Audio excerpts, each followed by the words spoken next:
My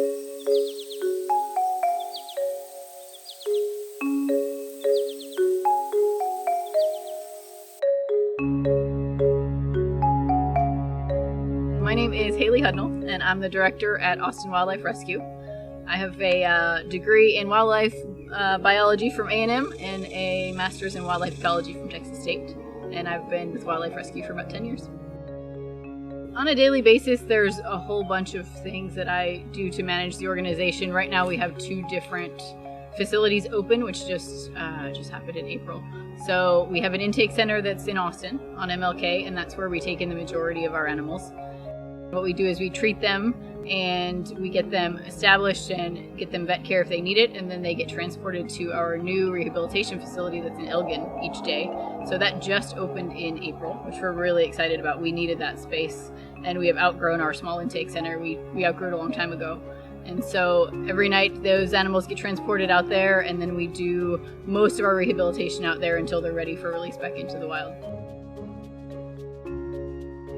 At our intake center on MLK, we have 2 staff members that are here every day that take in the animals. They answer the phones, and the phones are ringing pretty much nonstop from the time we open until the time we close every day, just with people's questions about wildlife and what they can do or how they can bring one into us. So we take in the animals here, they get triaged, they get treated, or they get their first rounds of like fluids and Pedialyte if they're dehydrated.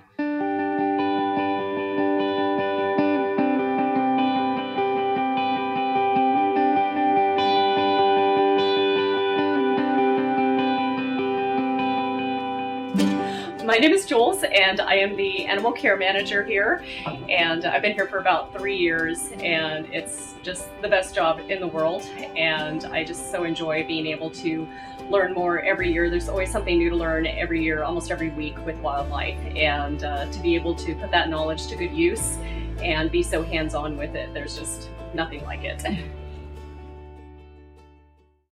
So we just got in a large elderly adult raccoon, and what we're going to have to do is sedate him so that we can give proper x-rays for him and see what's going on, because his back end isn't quite following or doing what it should in regards to the way he's trying to move his front end, so he's very off balance.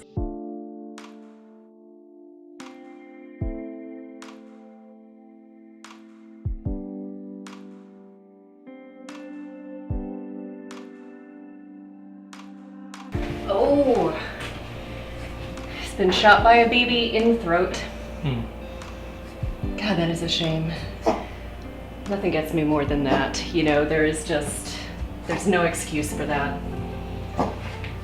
So we've got a pelvic fracture. I'll contact the vets. Pelvic fracture is not necessarily the end here for them. A lot of times a pelvic fracture can just heal with rest. It just sort of depends on the severity of it. And half the time, after a few weeks, they can just get up and start walking, and it's amazing. I've seen it happen, and that's what we're gonna hope for this guy, but I'll definitely send these x-rays off to one of the vets.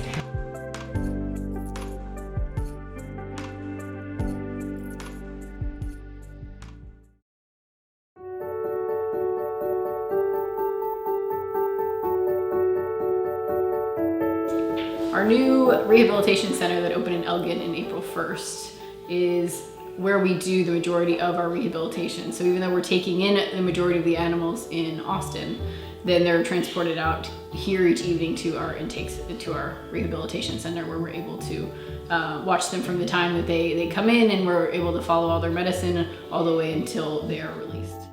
So right now we have to get everything from here at intake now over to our rehab center out in Elgin. So now we're going to furiously start boxing up all the animals. We literally do box them up. We put a little towel in the bottom for comfort, and just tape them shut in a box. Perfect form of transport.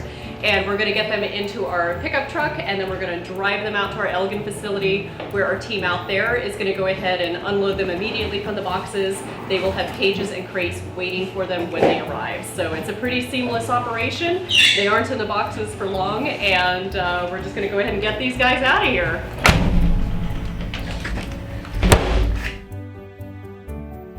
In Elgin, we have anywhere from 3 people to 9 or 10 people at one time. And those are the people that are every single day, they're just taking care of those animals. So they're feeding and they're cleaning and they're making sure that they're kind of progressing the way that they need to progress from baby to juvenile to adult so that they can then be released. So we have 3 or 4 main staff. We have an animal care manager out there, and then we'll have 3 or 4 volunteers every day. And this time of the year we also have 3 or 4 interns every single day. So that's what it takes to keep all of these animals fed and cared for and on track to be released.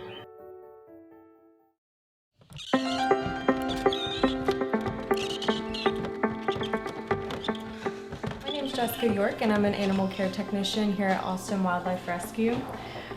So we have some baby raccoons here, and these guys are pretty tiny. So we feed them a certain amount of times a day based on their weight, and also a certain amount of food based on their weight. So they will actually get about 5 cc's of formula, and they just suction to the nipple and sometimes, unfortunately, drink too fast. So they get about 5 cc's, and we feed them 6 times a day because they are so tiny. I think a lot of people don't quite understand the magnitude of how much it costs just to raise these animals. There's so many people that think maybe they come into us, we treat them really quickly, and they're out the door within a day or maybe even a week. But a lot of these animals, it costs us a lot of money, and they're with us for several months before we can actually release them. So something like an owl, like a juvenile owl, will cost us about $350 because we're raising it from baby all the way to an adult. They're with mom for 6 months before they get released. Formula alone just to feed the baby animals that come in is about $20,000 a year. The insects that we feed the baby birds and even some of the other animals like skunks and possums that would eat insects can cost us upwards of $10,000 a year.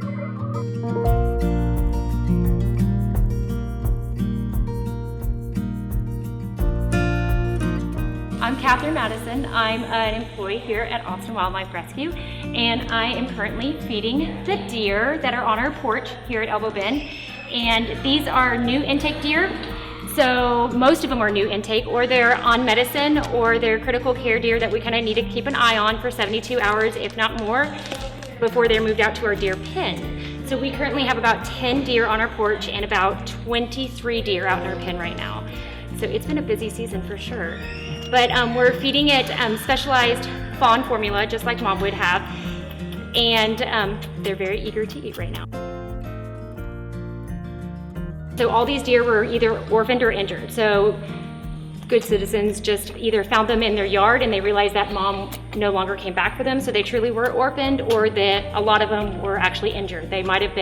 Mom might have been hit by a car and the babies were laying beside mom, or something else had happened to them. Maybe another bird had gotten to them or something, so they were brought in to us. Last year we took in about 6,300 animals, and each year it seems like it increases just with the number of people moving to Austin, the land that's being taken over by humans as we build more neighborhoods and we expand into these animals' territories. So we're actually already on track this year to take in about 7,000 animals.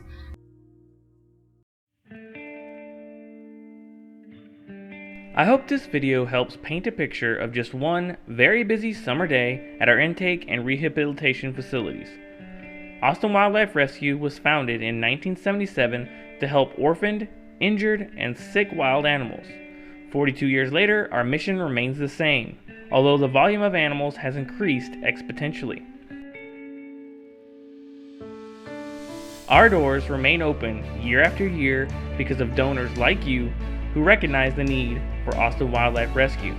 Where would these animals go without our trained staff, rehabilitators, veterinarians, and volunteers? Your support today will allow us to continue saving lives and allowing these animals a second chance at life in the wild.